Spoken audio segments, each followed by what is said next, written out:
اور اے پیغمبر صلی اللہ علیہ وآلہ وسلم، یہ بھی ان سے کہہ دو کہ اگر یہ لوگ سیدھے رستے پر رہتے تو ہم ان کے پینے کو بہت سا پانی دیتے تاکہ اس سے ان کی آزمائش کریں، اور جو شخص اپنے پروردگار کی یاد سے منہ پھیرے گا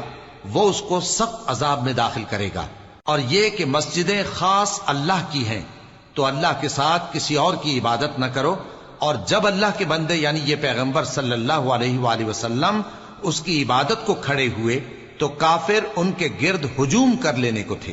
اے نبی صلی اللہ علیہ وآلہ وسلم، کہہ دو کہ میں تو اپنے پروردگار ہی کی عبادت کرتا ہوں اور کسی کو اس کا شریک نہیں بناتا۔ یہ بھی کہہ دو کہ میں تمہارے لیے نہ کسی نقصان کا اور نہ نفع کا کچھ اختیار رکھتا ہوں۔ یہ بھی کہہ دو کہ اللہ کے عذاب سے مجھے کوئی پناہ نہیں دے سکتا اور میں اس کے سوا کوئی جائے پناہ نہیں پاؤں گا۔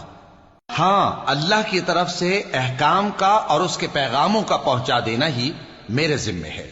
اور جو شخص اللہ اور اس کے پیغمبر کی نافرمانی کرے گا تو ایسوں کے لیے جہنم کی آگ ہے، وہ ہمیشہ ہمیشہ اس میں رہیں گے، یہاں تک کہ جب یہ لوگ وہ دن دیکھ لیں گے جس کا ان سے وعدہ کیا جاتا ہے، تب ان کو معلوم ہو جائے گا کہ مددگار کس کے کمزور ہیں اور شمار کن کا تھوڑا ہے۔